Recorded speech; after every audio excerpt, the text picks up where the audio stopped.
Assalamualaikum warahmatullahi wabarakatuh. Selamat malam Bapak Ibu dan teman-teman semuanya. Selamat malam Pak Yatnanta. Malam, Mbak. Bagaimana kabarnya ini teman-teman? Sudah lama tidak ketemu ya. Baik, di sini saya perkenalan diri lagi supaya Bapak Ibu tidak lupa kepada saya. Perkenalkan saya Desti. Saya yang akan menemani Pak Yatnanta dalam mata kuliah Manajemen Keuangan pada 7 pertemuan ke depan. Nanti kalau ada urusan mengenai mata kuliah manajemen keuangan, Bapak Ibu bisa menghubungi saya. Baik, sebelum memulai perkuliahan, mari kita berdoa sesuai agama dan kepercayaan masing-masing agar perkuliahan malam hari ini berjalan dengan lancar. Berdoa dapat dimulai.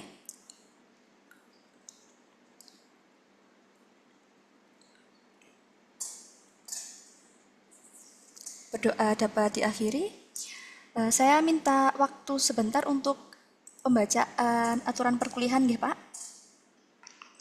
Baik, terima kasih Pak. Aturan perkuliahan online Zoom meeting yang pertama yaitu menggunakan nama sesuai KTP agar memudahkan untuk absensi. Lalu yang kedua disarankan menggunakan komputer atau laptop. Yang ketiga join tepat waktu. Yang keempat menggunakan pakaian yang sopan. Yang kelima memilih tempat yang sesuai, memperhatikan pencahayaan, background, dan suara yang mengganggu. Lalu yang keenam on cam. Jika tidak bisa on cam, bisa konfirmasi lewat chat Zoom atau lewat chat pribadi ke saya boleh. Lalu yang ketujuh mute ketika tidak sedang berbicara. Yang kedelapan tidak memotong pembicaraan atau raise hand untuk meminta izin berbicara. Lalu yang terakhir menghindari multitasking. Adakah yang mau ditanyakan? Tidak, saya kira tidak. Oke, terima kasih. Sekian Pak, saya lanjutkan ke Pak Yatanta, monggo. Baik, Mbak Desti. Izin Bapak Ibu sekalian, saya izin share screen ya. Jadi sebelumnya saya perkenalan dulu ya Bapak Ibu sekalian. Perkenalkan nama saya Yatnanta Ramadana, sarjana ekonomi Mister Management. Saya memiliki pengalaman di marketing dan sales selama 7 tahun di berbagai bidang, di telekomunikasi, FMCG, F&B, dan properti. Lalu ini nomor HP saya, Bapak Ibu, 0821 4741 9090. Misalkan ada mau didiskusikan di luar perkuliahan, monggo. Apa kita bisa, Bapak Ibu bisa WA saya langsung. Ini email saya. Lalu di bawahnya email ada LinkedIn saya untuk melihat profil saya. Untuk experience pengalaman saya bekerja di PT Rinda Satya Renjana sebagai marketing manager hingga saat ini selama 2 tahun. Lalu bekerja di Bahari Airspap dan Talon Kopitiam sebagai marketing manager juga hingga saat ini. Lalu saya pernah bekerja di PT Sumber Cipta Multiniaga, yaitu PT Jarum, perusahaan rokok, selama 4 tahun, 8 bulan. Pernah juga di Indosat. Lalu untuk edukasi saya, untuk S2 saya di Universitas Negeri Malang, ngambilnya marketing, manajemen marketing. Lalu yang untuk S1 saya di Universitas Brawijaya, ngambil jurusan akuntansi. Saya juga pernah jadi Presiden BEM tahun 2023, lalu Kepala Divisi dan Lembaga. Itu untuk profil saya. Jadi salam kenal Bapak Ibu sekalian. Kebetulan juga sudah dibuatkan grup sama Mbak Desti ya Mbak.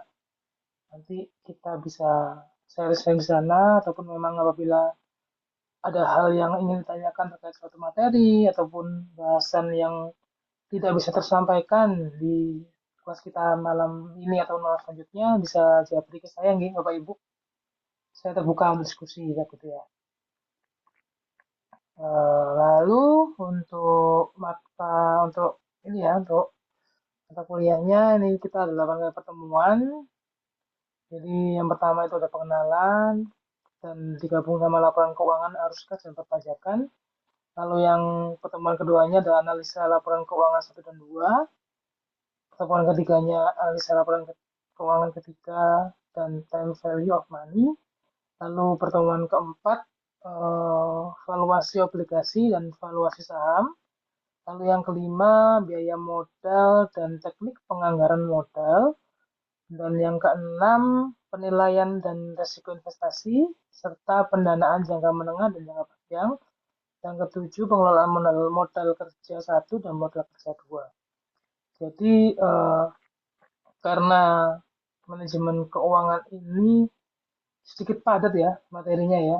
Jadi, mungkin kita akan banyak diskusi di lebih ke teknis dan tugas. Ya, nggak apa-apa, nanti kita lebih banyak diskusi aja karena memang kita rapel pertemuannya di dua pertemuan jadi satu sehingga pasti akan banyak PPT-nya Bapak Ibu sekalian. Tapi nggak apa-apa, nggak perlu khawatir. Misalkan mau diskusi, mau ngobrol, mau chat, nggak apa-apa. Saya open banget. Ataupun misalkan sungkan itu lah Mbak Desti juga nggak apa-apa, kayak gitu ya. Lalu untuk bobotnya, kualitas penilaian kelas, online atau karyawan, UASnya 30%, kehadiran 40%, dan tugas atau keaktifan 30%. Seperti itu, nggih. Mungkin ada yang tanyakan dulu sebelumnya dari Bapak dan Ibu sekalian terkait eh, materi kita selama kurang lebih 3 bulan ya, 3 bulan ini. Dan untuk penilaian kelas juga secara bobotnya. Oke, kalau tidak ada, langsung aja ya ke materi ya Bapak Ibu sekalian. Nah, saya izin buka PPT.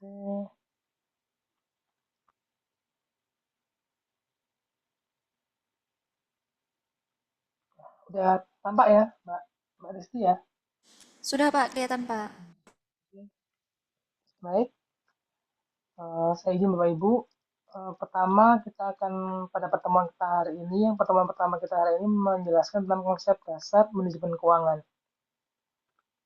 Saya lanjut, tujuan perusahaan, yakni mencapai atau memperoleh laba maksimum untuk kemakmuran pemilik perusahaan serta menjaga kelangsungan hidup perusahaan. Dimana kalau kita ngomong perusahaan ini kita nggak bisa berdiri sendiri, jadi at least kita harus bisa berjalan bersama agar mencapai tujuan bersama perusahaan sehingga perusahaan itu tetap berlangsung secara jangka panjang dan sustainable. Lalu yang kedua, mencapai kesejahteraan masyarakat serta tanggung jawab sosial perusahaan.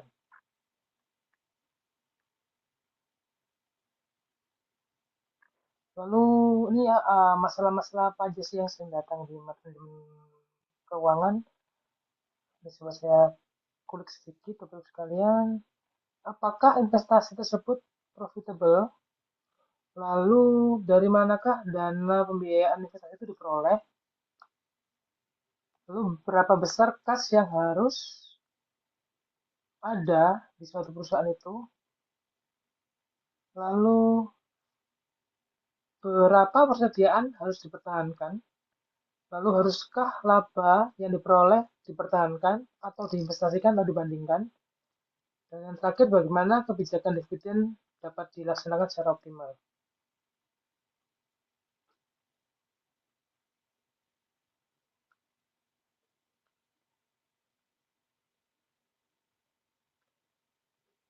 Lalu tugas manajer keuangan ataupun tim keuangan, secara garis besar tugas manajer keuangan menyangkut yang pertama keputusan investasi atau use of fund, lalu yang kedua keputusan pemenuhan kebutuhan dana, lalu yang ketiga kebijakan dividen ataupun pembagian dividen seperti itu. Lalu ruang lingkup manajemen keuangan. Manajemen keuangan menyangkut kegiatan-kegiatan perencanaan, analisis, dan pengendalian, kegiatan keuangan terkait dengan bidang-bidang yang menjadi tanggung jawab manajer keuangan. Ruang lingkupnya, manajemen keuangan secara sistematis dapat digambarkan sebagai berikut. Yang pertama ada aktiva, ini manajemen keuangan di tengah, lalu kita lihat pasar modal sebelah kanan, ini seperti flow teman-teman. Jadi kita bisa lihat, yang pertama itu ada aliran kas dari investor, lalu yang kedua aliran dana untuk operasional perusahaan, lalu dari aktiva perusahaan keluar aliran kas operasi perusahaan menjadi pembayaran dividen atau bunga yang dipangku oleh manajemen keuangan. Setelah itu laba ditahan seperti itu. Lalu untuk konsep dasar manajemen keuangan yaitu semua aktivitas yang dilakukan oleh perusahaan yang berhubungan dengan usaha untuk memperoleh sumber dana dengan biaya yang relatif murah dan usaha untuk menggunakan dana tersebut secara efisien. Fungsi manajemen keuangan yang pertama adalah financing, investment, dan dividends policy. Jadi sangat penting ya rekan-rekan sekalian apabila harus memahami terkait manajemen keuangan ini karena dari segi perusahaan yang menjadi fundamental di perusahaan itu adalah manajemen keuangan. Nanti akan saya bahas di case tadi, Bapak Ibu sekalian bisa ngeliat seberapa urgensinya manajemen keuangan itu atau manajer keuangan itu menentukan langkah perusahaan ke depan dan ke depannya dan berapa tahap selanjutnya seperti itu. Lalu selanjutnya fungsi utama manajemen keuangan yang pertama jelas pengambilan keputusan investasi. Kira-kira activity atau investasi apa yang harus dilakukan dalam jangka waktu ke depan dalam melakukan evaluasinya. Lalu yang kedua, pengambilan keputusan pembelanjaan. Ketiga, kebijakan dividen. Lalu tujuan akhirnya yang harus dicapai dari seluruh keputusan keuangan adalah memaksimalkan kemakmuran pemegang saham atau pemilik perusahaan. Untuk ini, untuk keputusan investasi itu yang pertama ada keputusan alokasi dana. Ini dibagi dua, teman-teman. Yakni berasal dari dalam perusahaan ataupun berasal dari luar perusahaan. Kalau dalam perusahaan berarti ya modalnya satu dari pemilik perusahaan. Kalau misalnya dari luar bisa jadi dari investasi ataupun pinjaman dari luar perusahaan. Untuk investasi jangka pendek itu bisa dilihat dari kas, persediaan, piutang, surat berharga. Sedangkan investasi jangka panjang itu diambil dari gedung, peralatan, produksi, tanah, kendaraan, dan aktiva tetap.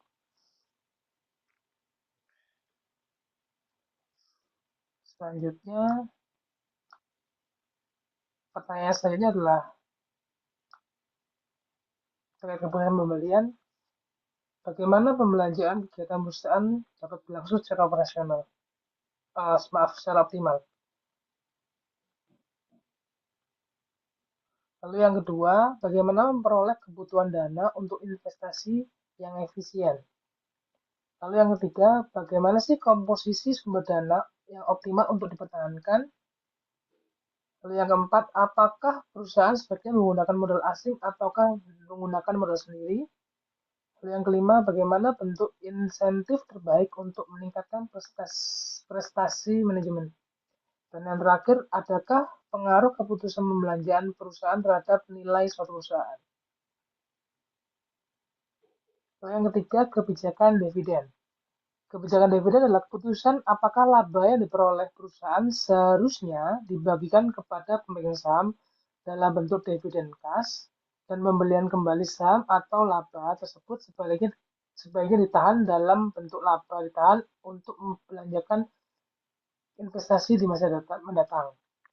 Perusahaan yang berada dalam tahap pertumbuhan cenderung untuk menahan labanya karena memerlukan dana internal untuk membelanjakan investasi.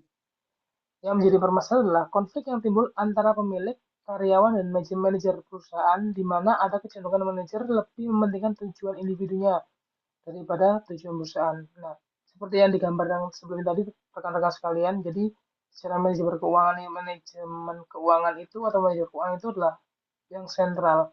Jadi jabatan tersebut akan bisa mengevaluasi dan menentukan langkah perusahaan ke depannya seperti apa.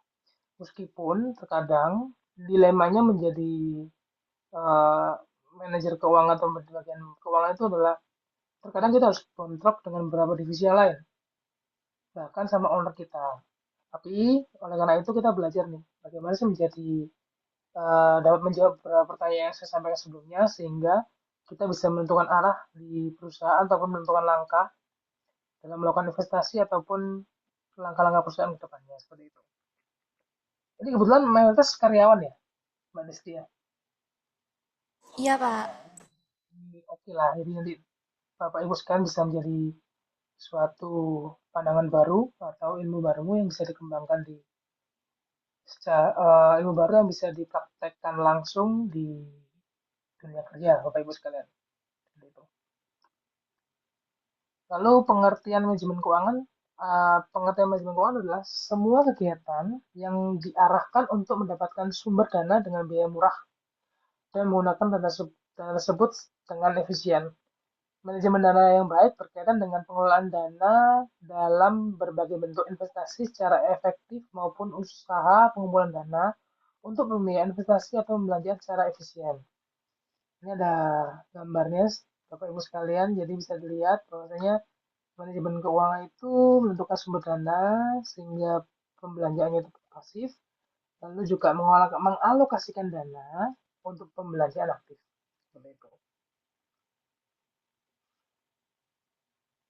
Untuk pengertian pembelanjaan aktif adalah pembelanjaan pembelanjaan pasif dan neraca dapat dilihat di sisi pasifa dan menghasilkan struktur finansial atau imbalan antara lain hutang dan modal, sedangkan pembelanjaan aktif di neraca terlihat di sisi aktiva dan menghasilkan struktur kekayaan atau imbangan antara lain aktiva lancar dan aktiva tetap.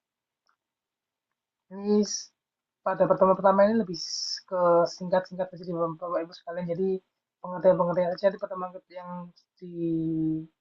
pertemuan kedua lebih detail terkait rumus dan laporan-laporan keuangan, neraca, pasif dan sebagainya. Lalu tujuan manajemen keuangan yang pertama untuk memaksimalkan nilai perusahaan. Nilai perusahaan adalah harga yang harus dibayar oleh calon pembeli apabila perusahaan tersebut dijual. Kalau dijualnya konteksnya dua, yang pertama perusahaan go public, nilai perusahaan adalah nilai total seluruh saham. Lalu yang kedua perusahaan yang tidak go public, nilai perusahaan adalah sebesar nilai jualnya. Jadi citra perusahaan, image perusahaan itu adalah suatu hal yang harus dijaga dan harus dikembangkan oleh perusahaan tersebut agar lebih maju seperti itu. Selanjutnya sistem keuangan. Tujuan sistem keuangan adalah untuk menjembatani aliran dana dari pihak yang surplus dana kepada pihak yang membutuhkan dana. Jadi tabelnya seperti ini, perusahaan surplus, untung, melalui lembaga keuangan diberikan kepada defisit dana. Lalu jika pemodal ingin melakukan investasi pada aktiva real atau real asset, yang pertama ditentukan peruntukannya untuk membangun pabrik, membuat produk baru atau menambah saluran distribusi. Sedangkan pada aktiva finansial, membeli sertifikat deposito, saham atau obligasi.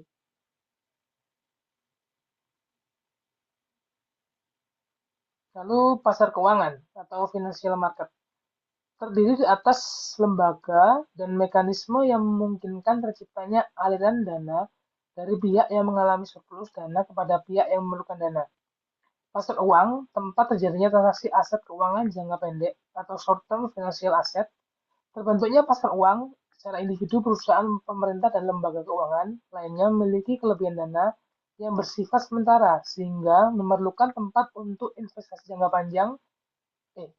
pendek, dan pada saat yang sama ada pihak-pihak yang memerlukan dana jangka pendek. Tujuan utamanya adalah yang pertama menjembatani proses pemindahan dana, yang kedua mendorong pembentukan modal, dan yang ketiga menciptakan harga pasar yang wajar. Untuk pelaku utama pasar uang adalah bank komersil. Lalu pasar modal.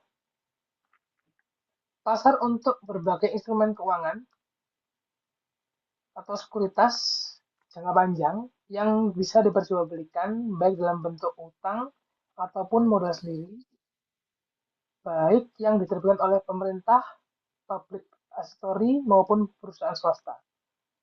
Beberapa daya tarik pasar modal yang pertama bisa menjadi alternatif penghimpunan dana selain sistem perbankan. Lalu yang kedua, memungkinkan para pemodal mempunyai berbagai pilihan investasi yang sesuai dengan perspektif risiko mereka. Lalu yang ketiga, daya tarik likuiditasnya yang bisa menginvestasikan dalam beberapa saat yang tidak dimungkinkan pada saat investasi real asset. Dari sisi perusahaan yang memperoleh dana, seringkali pasar modal merupakan alternatif pendanaan eksternal dengan biaya yang lebih rendah daripada sistem perbankan. Lalu untuk ini pelaku utamanya adalah Bursa Efek Indonesia. Jadi ini saham seperti itu.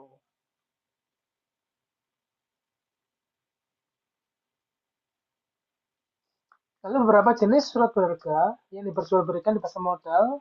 Yang pertama ada saham biasa. Jadi mungkin Bapak Ibu sekalian ada yang main saham, yang melakukan melalui aplikasi-aplikasi trading. Kita bakal banyak diskusi nanti terkait masalah saham ini. Saham biasa yaitu bukti tanda kepemilikan atas suatu perusahaan, dividen yang diterima tidak tetap tergantung pada keputusan RUPS atau rapat umum pemegang saham, Bapak Ibu sekalian. Yang ketiga mempunyai hak memilih vote dalam RUPS. Yang kedua ada saham preferen, yaitu saham yang investornya akan menerima dividen dalam jumlah tetap. Pemiliknya tidak mempunyai hak dalam RUPS. Lalu obligasi, surat tanda hutang jangka panjang yang diterbitkan perusahaan ataupun pemerintah. Jadi ini ada beda ya, kalau misalkan dengan Bapak Ibu sekalian pernah main saham, ada saham biasa, ada saham preferen, dan obligasi. Obligasi utang, jadi kadang ada perusahaan yang membutuhkan suntikan dana untuk perusahaannya ataupun negara kadang-kadang itu juga bisa. Itu sebutannya adalah obligasi. Selanjutnya, nah ini case tadi Bapak Ibu sekalian. Jadi sebelum masuk ke bab yang lebih rumit, ini ada case tadi. Eh, Sebelumnya Bapak Ibu pernah dengar WeWork nggak?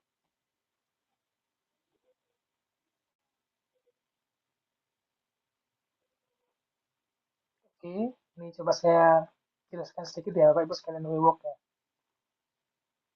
WeWork adalah perusahaan startup yang menyediakan solusi ruang kerja yang fleksibel, termasuk ruang coworking, kantor pribadi, dan solusi perusahaan untuk bisnis dengan berbagai ukuran.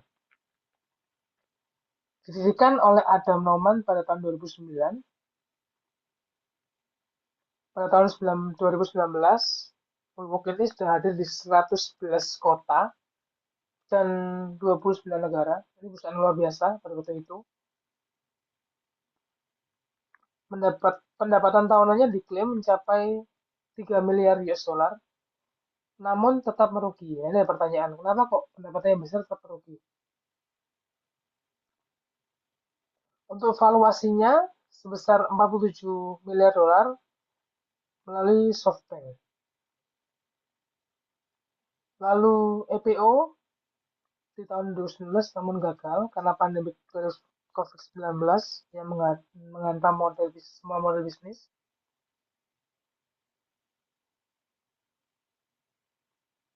Nah ini ringkasannya. Jadi WeWork itu berdiri selama 7 tahun, 7 tahun 2 bulan, bisa dilihat Bapak Ibu sekalian di gambar yang saya share ini. Di awalnya 16 miliar dolar, naik 21 hingga 47 di Januari 2019. Setelah itu di Agustus di IPO tapi ngedrop. Ngedrop banget. Hingga tahun 2023 dinyatakan bangkrut. Yang pertanyaan selanjutnya adalah, terjadi masalah apa di perusahaan ini? Kenapa sih kok perusahaan ini sudah ada di 111 kota, bahkan di 23 negara, dengan omset yang luar biasa, sudah IPO juga, kok tiba-tiba bangkrut di tahun 2023? Ini adalah satu hal penting di perusahaan membutuhkan manajer keuangan ataupun bagian keuangan yang bisa memberikan masukan pada perusahaan. Karena apa? Yang menjadi masalah adalah tata keuangan yang buruk yang dilakukan WeWork ini. Jadi perspektif IPO mereka di tahun 2019 mengungkap sejumlah masalah termasuk tata kelola yang lemah dari pelaporan keuangan sehingga menyebabkan investor pada kabur. Seperti itu. Lalu pembatalan IPO karena banyak investor yang kabur sehingga dari investasi mereka menjadi perusahaan yang tidak kredibel sehingga banyak banyak investor yang tidak percaya terhadap mereka. Lalu dari masalah tersebut, perusahaannya butuh masukan modal dan sebagainya, akhirnya kekurangan uang tunai, teman-teman. Rugi terus-menerus, dia defisit-defisit terus, sehingga akhirnya di tahun 2023 mengalami kebangkrutan. Selanjutnya adalah, nah kita diskusi. Bayangkan kalau Bapak Ibu sekalian akan membuat atau mendirikan suatu bisnis. Investasi jangka panjang apa yang harus Anda ambil? Lalu, lini bisnis apa yang akan Anda jalankan dan jenis bangunan atau mesin dan peralatan apa yang akan Anda butuhkan? Dari mana Anda akan mendapatkan pembiayaan jangka panjang untuk investasi tersebut? Apakah Anda akan mengajak berpartner dengan orang lain atau meminjam uang di lembaga keuangan? Bagaimana Anda akan mengelola kegiatan keuangan sehari-hari seperti menagih dari pelanggan dan membayar supplier? Gitu ya, Bapak Ibu ya. Mungkin ini bisa buat tugas ya. Jadi mungkin nanti Mbak Desti, halo, oke, mungkin masih di kamar mandi. Jadi mungkin bisa difoto Bapak Ibu. Ini bisa dibuat tugas. Jadi nanti tugas ini akan kita coba diskusikan di minggu depan, Bapak Ibu sekalian. Jadi waktunya tugas ini gak apa-apa, dikumpulkannya H-1 sebelum ini kita hari Rabu ya. Jadi Selasa malam bisa dikumpulkan di Mbak Desti, nanti dibantu Mbak Desti ada Google Form, nanti bisa dia bantu di learning, nanti dibantu di upload di sana. Jadi Bapak Ibu sekalian, jadi tugasnya individu, nggak apa-apa, individu aja.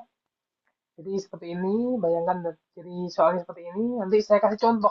Jadi supaya nggak terlalu susah untuk Bapak Ibu sekalian, Oke, saya lanjut, Mungkin ada yang ditanyakan sebelumnya, Ngapunten, dari Bapak Ibu sekalian terkait tugas ini. Belum ada, Pak. Oh ya, ada ya. Terima kasih Mbak Laili. Mungkin dari Bapak Ibu sekalian yang lain, Ini individu apa kelompok, Pak? individu saja Bapak. Individu Oh, saja. maksudnya juga nyetor filenya format apa, Pak? Untuk formatnya Word aja, yang simpel-simpel aja. Nanti akan di-share sama Mbak Desti ke Bapak Ibu sekalian.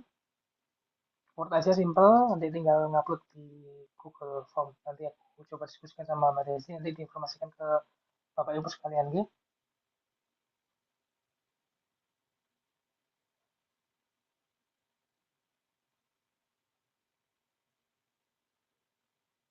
Mungkin ada yang tanyakan lain, yang lainnya dari Bapak Ibu sekalian.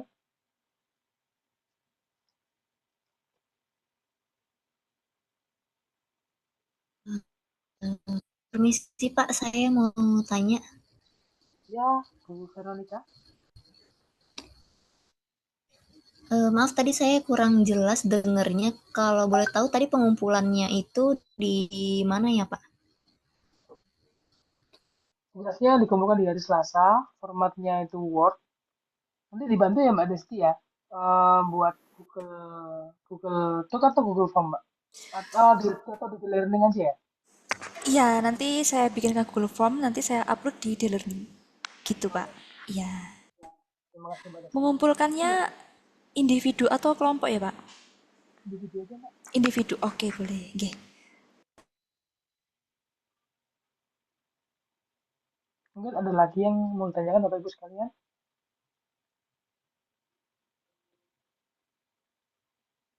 Jadi saya nggak membatasi ya Pak Ibu. Jadi misalnya Bapak Ibu mau menggunakan ChatGPT atau Gemini monggo. Nanti di minggu depan kita akan diskusi langsung. Jadi nggak masalah, saya tidak membatasi. Intinya saya pengen tahu sejauh mana sih pengalaman Bapak Ibu terkait manajemen keuangan ini, lalu activity apa yang kira-kira Bapak Ibu lakukan, lalu secara taktisnya seperti apa. Itu sih di minggu depan nanti kita diskusi sama-sama gitu. Tapi ini pengerjaannya juga individu atau kelompok ya, Pak? Ini individu Bapak. Individu, nggih. Siap. Ini saya kasih contoh lah, simpel kok. Nggak. Pakai contoh di Bapak Ibu bisa lihat, gitu nggak? Ada yang tanyakan lagi mungkin?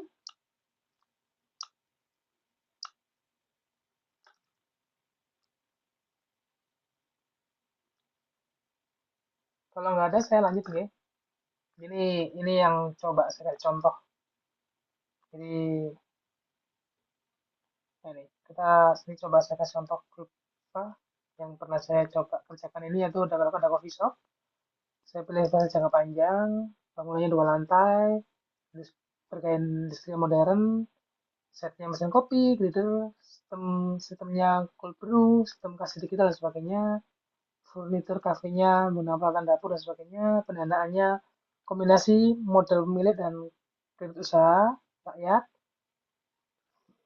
lalu partnership dengan investor, pasti untuk menambah pemodalan, pengelolaan keuangan, sistem kasih digital, dan seperti ini.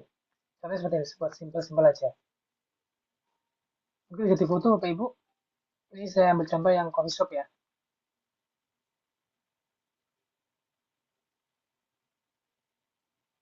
Oke, mungkin ada ditanyakan lagi terkait tugas pertama kita.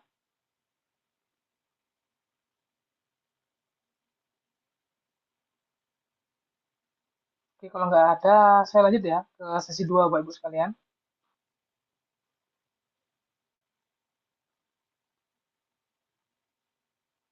Oke. Mungkin sebelum sesi 2, misalkan ada yang mau minum-minum dulu nggak apa-apa. Minum, mau kamar mandi, saya persilakan, saya tunggu mungkin kasih jeda sebentar ya Mbak ya, Mbak Desti ya. Boleh, Pak, Sekitar boleh. 5 menit nggak apa-apa? Nggak apa-apa, Pak. Boleh. Oke, Silakan. Mbak. Jadi kita start lagi mulai jam 19.21 ya. Nggih. Oke, Iya, Bu Pak. Desti saya izin off cam sebentar ya. Nggih, nggih, monggo, Pak. Untuk Bapak Ibu kalau mau ke kamar mandi, silahkan.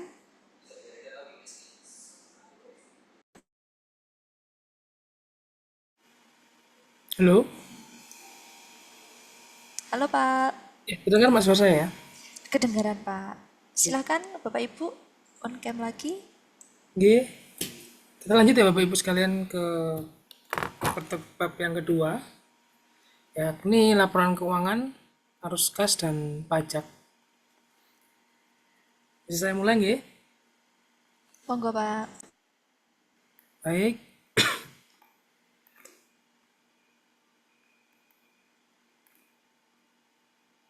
Laporan keuangan atau laporan tahunan atau annual report adalah sebuah laporan yang diterbitkan oleh perusahaan terutama untuk para pemegang saham. Laporan ini memuat laporan keuangan dan analisis manajemen atas operasional tahunan tahun lalu dan pendapat mengenai prospek perusahaan di masa mendatang. Jadi laporan tahunan ini biasanya kita share di perusahaan. Tujuannya kita share ke, kalau dia sudah TBK, itu kita share ke pihak eksternal, karena kalau TBK kan sudah IPO, jadi semua orang harus tahu laporan tahunannya seperti apa, kondisi keuangannya seperti apa, eh, activity ataupun kondisi keuangan perusahaan tersebut di tahun itu seperti apa, apakah untung, peningkatnya berapa keuntungannya, atau merugi, seberapa besar ruginya. Itu yang disebut dengan laporan tahunan. Harapannya laporan tahunan ini kalau perusahaan terbuka atau biasanya TBK ya, kayak perusahaan PT bla bla bla TBK, itu wajib melaporkan tahunannya itu secara umum agar bisa diketahui orang-orang dalam kondisi perusahaannya, karena dia sudah IPO, jadi diperjualbelikan sahamnya seperti itu. Misalkan kalau tertutup biasanya dilaporkan kepada pemilik perusahaan ataupun pemegang saham secara pribadi. Untuk laporan tahunan itu menyajikan 4 laporan keuangan, yakni neraca, laporan laba rugi, laporan laba yang ditahan, dan laporan kas, laporan arus kas. Neraca. Neraca menunjukkan aktiva di sisi kiri dan sebelah kanan menunjukkan kewajiban dan ekuitas. Itu biasanya disebut dengan pasiva. Neraca adalah potret posisi keuangan perusahaan pada periode tertentu. Nah, ini saya ambil contoh perusahaan makanan. Ini neraca per 31 Desember dalam bentuk juta dolar, di mana yang sisi kiri itu aktiva. Pada laporan neraca ini di tahun 2022 dan 2021, di mana sebelah kiri itu ada aktiva, itu bagian ada aset. Aset itu dibagi menjadi dua, aset lancar dan aset tetap. Untuk aset lancar terdiri dari kas dan setara kas, lalu ada piutang usaha, ada persediaan, itu adalah total bagian dari total aset lancar. Untuk aset tetap ada pabrik dan peralatan, lalu ada akumulasi dan amortisasi penyusutan, itu disebut dengan total aset tetap. Jadi itu bagiannya, lalu itu total aktivanya. Jadi total aset lancar ditambah dengan total aset tetap di tahun 2022 dan 2021. Sedangkan pasiva itu ada kewajiban. Jadi kalau pasiva itu biasanya utang atau kewajiban perusahaan seperti obligasi dan saham. Itu masuk ke pasiva. Utang, obligasi, saham itu masuk ke pasiva. Kewajiban ini ada utang lancar, yakni kewajiban ada utang lancar, utang jangka panjang, di mana utang lancar itu bagian dari utang, lalu wesel bayar atau utang gaji karyawan. Untuk utang jangka panjang itu ada obligasi jangka panjang, sedangkan ekuitas itu saham biasa. Dalam kasus ini, dalam contoh laporan keuangan ini, saham biasanya berjumlah 50 juta lembar saham. Lalu laba ditahannya, ada laba ditahan, itu ada total ekuitas saham biasa. Jadi ada total pasiva di situ. Laporan keuangan, Bapak Ibu bisa lihat contoh neraca seperti ini, neraca laporan keuangannya. Lalu next. Nah, ini bagaimana kita menentukan net working capital. Apa sih net working capital itu? Net working capital adalah untuk mengukur kesehatan keuangan suatu perusahaan. Ini rumusnya, yakni model kerja neto atau net working capital atau NWC, itu cara menghitungnya adalah dari aset lancar dikurangi utang lancar.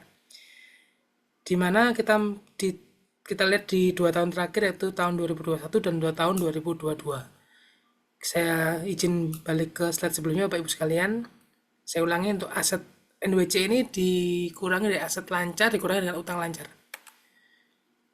Jadi untuk aset lancarnya di tahun 2021 itu sebesar 810, lalu utang lancarnya 220. Lalu di tahun 2022 ada 1000 dan 310. Jadi untuk NWC di tahun 2021 yakni 810 dikurangi dengan 220. Jadi NWC di tahun 2021 sebesar 590 dolar. Sedangkan di tahun 2022 itu aset lancarnya 1000 dan utang lancarnya 310. Jadi NWC-nya 690. Dari hal ini melihat bahwasanya NWC-nya mengalami kenaikan. Jadi kesehatan keuangannya itu mengalami kenaikan. Seperti bisa dilihat dari yang case tadi sebelumnya, yang perusahaan WeWork. Jadi seharusnya manajer keuangannya udah tahu tuh, dari NWC-nya udah tahu bahwasanya perusahaan ini sudah nggak sehat. Perlu adanya activity lain, perlunya adanya evaluasi lain sehingga perusahaan bisa bertahan untuk jangka panjang seperti itu. Di kasus ini NWC naik, berarti aset lancarnya dalam perusahaan ini meningkat lebih besar daripada liabilitas lancar. Atau liabilitas lancarnya menurun lebih besar dibandingkan dengan aset lancar. Artinya terjadi peningkatan likuiditas perusahaan. Perusahaan memiliki lebih banyak sumber dana untuk memenuhi kewajiban jangka pendeknya dan mendukung operasionalnya sehari-hari, seperti itu. Selanjutnya ada net operating working capital. Jadi rumusnya NOWC ini model kerja atau sebetulnya dalam model kerja operasional neto atau net operational working capital. Jadi biaya operasionalnya itu dihitung dari aset lancar dikurangi utang lancar dan wesel bayar. Jadi kita lihat ke laporan raja sebelumnya.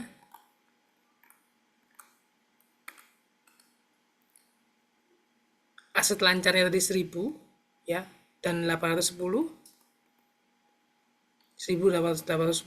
lalu utang lancar dan wesel bayarnya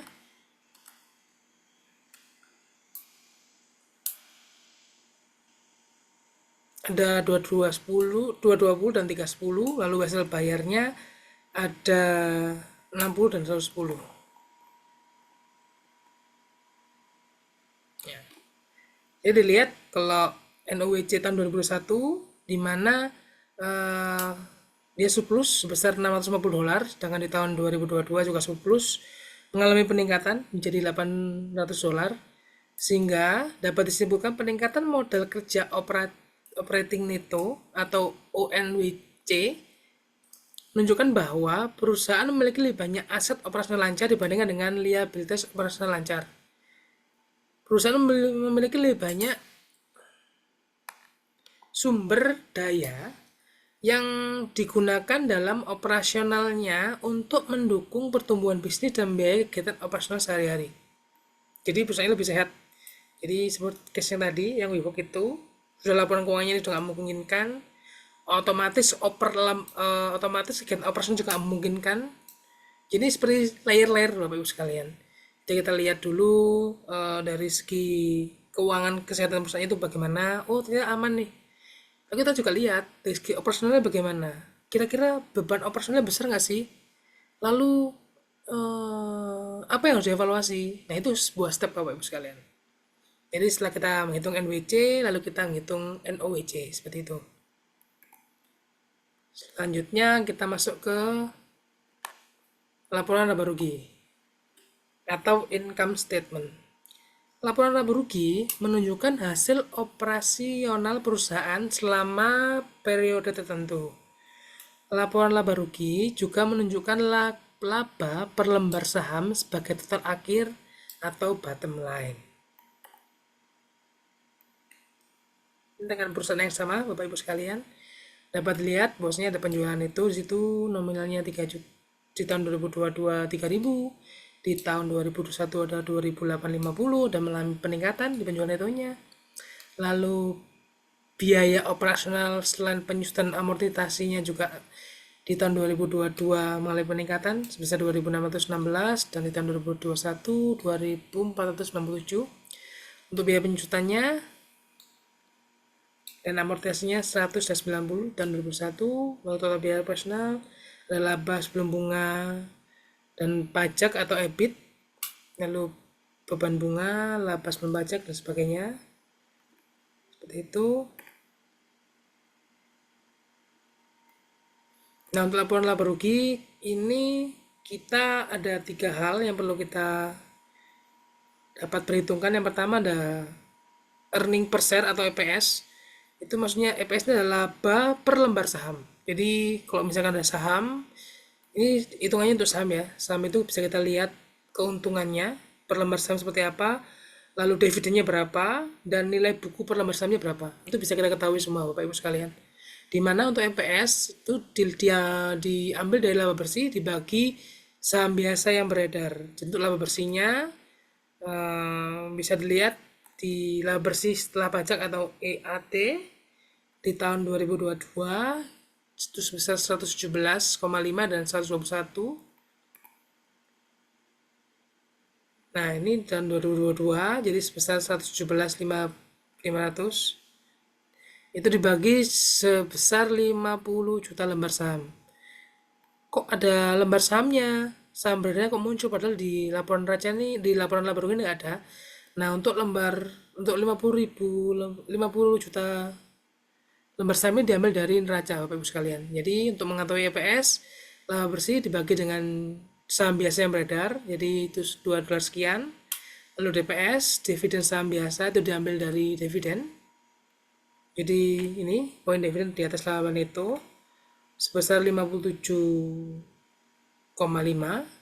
Jadi ini 50 juta dolar dibagi dengan 50 juta lembar saham, itu hasilnya 1,15. Sedangkan BVPS-nya total ekuitas biasa itu diambil dari sama laba rugi juga sebesar 940 juta dibagi dengan saham biasa yang beredar 50 juta lembar saham, itu jadinya $18,8. Ini sama di tahun 2021 sama hal tadi, jadi kita evaluasi, kita masukkan satu dari laporan laba rugi yang tadi. Untuk lembar sahamnya diambil dari neraca, itu kita bisa tahu hasilnya adalah kita dapat bandingkan dari data per lembar saham ini.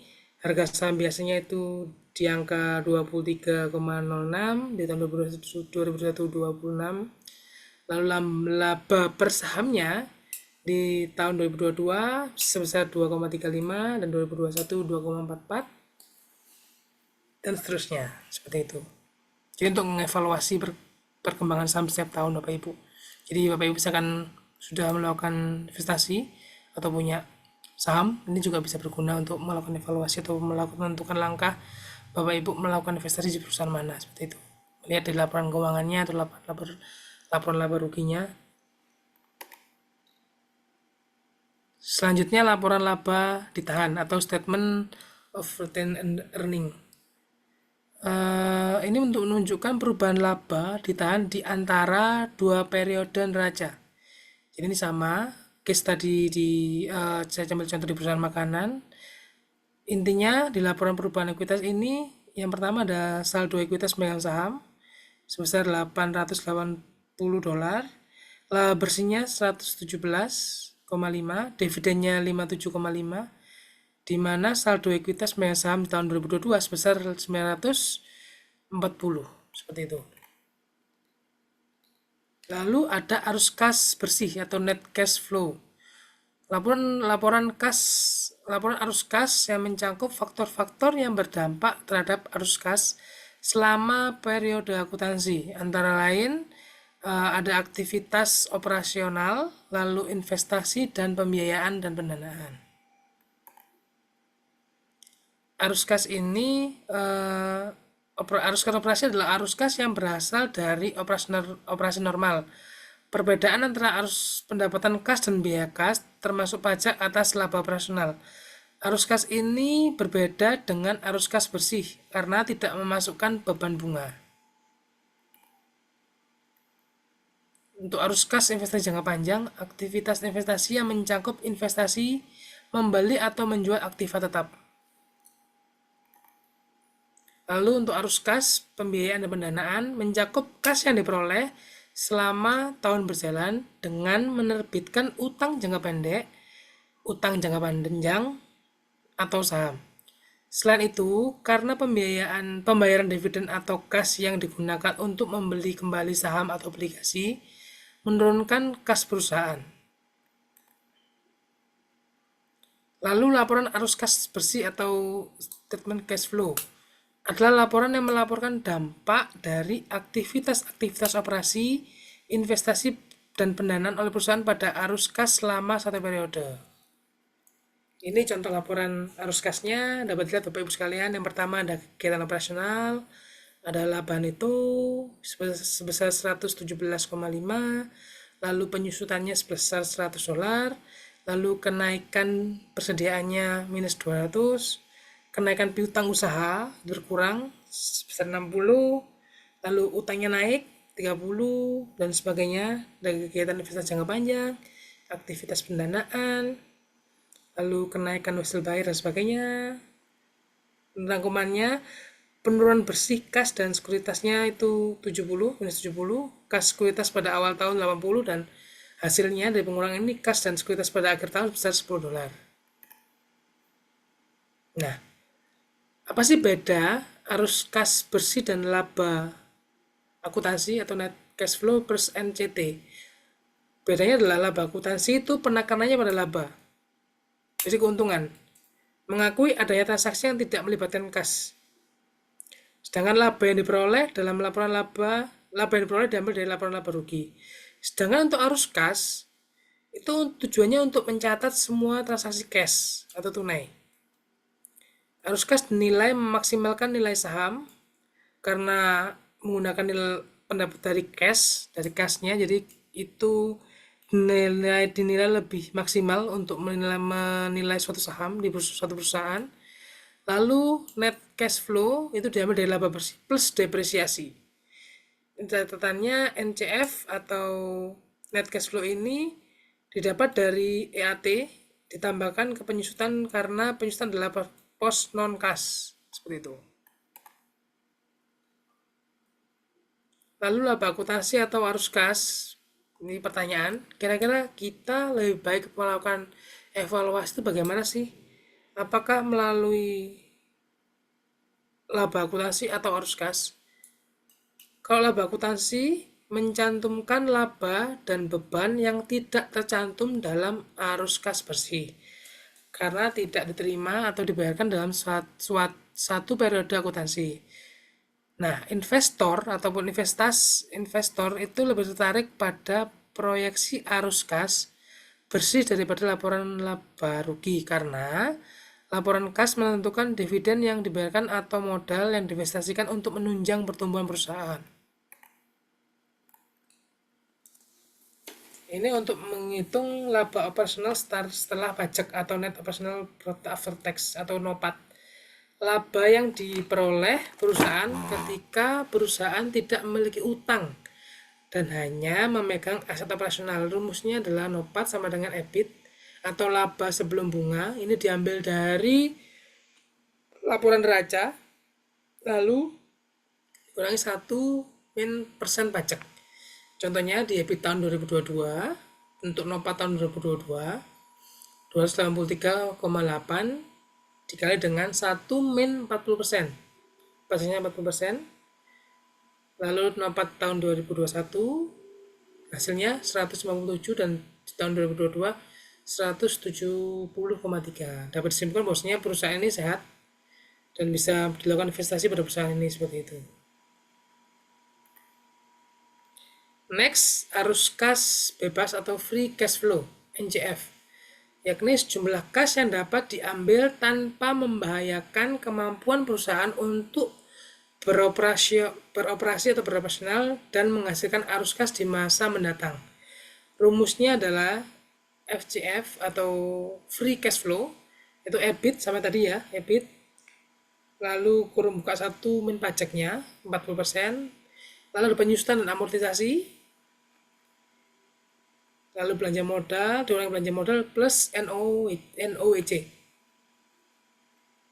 Jadi ini semua berurutan ya Bapak Ibu sekalian, nanti PPT-nya bisa di-download di learning, jadi nggak perlu khawatir, bisa dibaca-baca lagi. Untuk FCF ini EBIT tahun, kita ambil tahun 2022 dibandingkan dengan 2021, yaitu EBIT 2022 sebesar 283,8 dikurangi pajaknya, dikali pajaknya, lalu ada penyusutan di situ, lalu arus kasnya 100 kurangi 230 ditambah NOWC di tahun 2022 sebesar 800 dikurangi NOWC tahun 2021.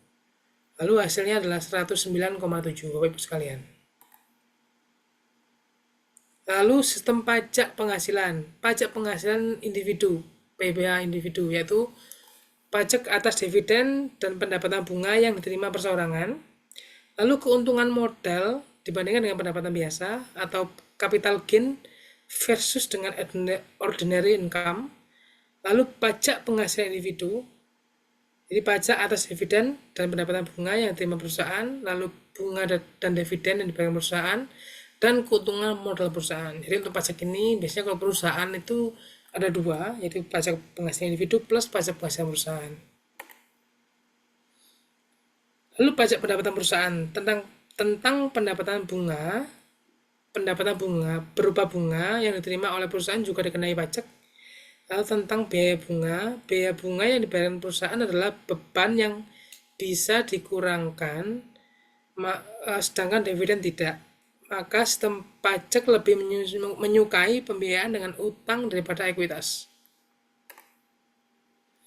Lalu untuk laba operasional dan pajaknya, laba operasional yang dibayarkan sebagai dividen akan mendapat subjek pajak berganda. Pertama, laba tersebut dibebani pajak yang harus dibayar oleh perusahaan. Lalu yang kedua, para pemegang saham sebagai pihak yang menerima dividen harus membayar pajak lagi. Pajak pribadi namun atas dividen yang mereka terima. Terima kasih. Mungkin ada pertanyaan dari Bapak Ibu sekalian. Memang cukup panjang ya. Manajemen keuangan ini cukup panjang, cukup banyak materinya. Apalagi seperti saya bilang di awal, dimapatkan di satu pertemuan memang agak repot. Cuma enggak apa-apa Bapak Ibu. Saya open banget buat diskusi, buat ngobrol dengan materi yang sudah saya share melalui Mbak Desti di e-learning. Monggo misalkan ada hal yang ingin ditanyakan terkait tugas maupun materi, misalkan ada yang kurang paham, bisa ditanyakan di luar kelas. Monggo Bapak Ibu, silahkan. Mungkin itu dari saya, terima kasih. Mungkin ada yang mau diskusikan Bapak Ibu sekalian? Atau mau ditanyakan terkait tugas? Silakan. Iya, silakan Bapak Ibu yang mau bertanya.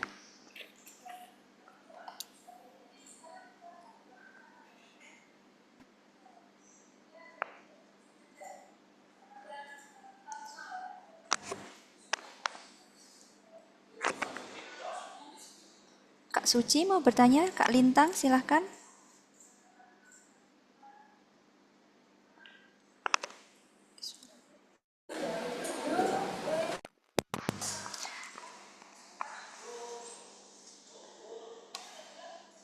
Kalau tidak ada yang ditanyakan, berarti sudah paham semuanya ya Pak, sepertinya. Ya, nggak apa-apa Mbak. Mungkin pada bingung mungkin ya, karena patut banget gitu loh. Saya juga ya ini tantangan lah buat Bapak Ibu sekalian ya. Jadi ada kelas eksklusif ini memang materinya padat, dirapatkan, dimapatkan. Cuma harapan saya sangat open sekali buat diskusi dengan Bapak Ibu sekalian. Dengan materi yang sudah saya share melalui Mbak Desti yang kita sudah share di e-learning, monggo bisa dibaca. Misal mungkin malu ataupun oh iya pas ngerjakan tugas terus suatu saat nanti pengen bertanya, monggo enggak apa-apa, kita diskusi di WA enggak apa-apa. Enggak perlu malu-malu. Yang penting jangan jam 12 malam aja. Takutnya sudah tidur saya, bahasnya pasti besok paginya, seperti itu. Gitu nggih? Mungkin itu Mbak Desti. Iya Pak, baik, boleh. Mungkin masih malu-malu Pak, karena masih pertemuan pertama gitu. Iya, memang ini tadi yuk, nanti kedepannya lebih longgar sih. Lebih longgar, nggak sepadat ini sih. Jadi mungkin lebih enak kita diskusinya ya. Ya, baik, berarti untuk pengingat ajan, tugasnya dikumpulkan terakhir hari Selasa nggih Pak. Betul, Selasa malam ya Mbak, jam 9 gitu nggak apa-apa. Nggih, Selasa jam 21. Nanti setelah ini saya kirimkan untuk tugasnya tadi di e-learning dan Siap, form pengumpulannya ya Pak. siap. Oke, baik. Kalau gitu saya tutupkah Pak hari ini? Boleh nggak apa-apa Mbak. Oke, siap. Oke. Karena dari Bapak Ibu tidak ada pertanyaan dan dari Pak Yatanta sudah cukup ya Pak. Oke, baik untuk Bapak Ibu, hari ini terima kasih untuk antusiasnya hari ini ya Pak. Semoga pertemuan kedepannya ada pertanyaan, ada sanggahan seperti itu nggih. Harapannya ya Pak. Nggih, baik. Terima kasih, jangan lupa mengisi review perkuliahan malam hari ini dan selamat malam, selamat beristirahat. Terima kasih juga Pak Yatnanta. Terima Saya kasih kembali. akhiri. Wassalamualaikum warahmatullahi wabarakatuh. Selamat malam. Selamat malam Bapak Ibu sekalian, terima kasih. Terima kasih. Selamat bertemu Terima di kasih minggu depan. Bapak. Iya, terima kasih Bapak Ibu sekalian. Assalamualaikum warahmatullahi wabarakatuh. Waalaikumsalam. Selamat Terima kasih malam. Pak. Wabarakatuh.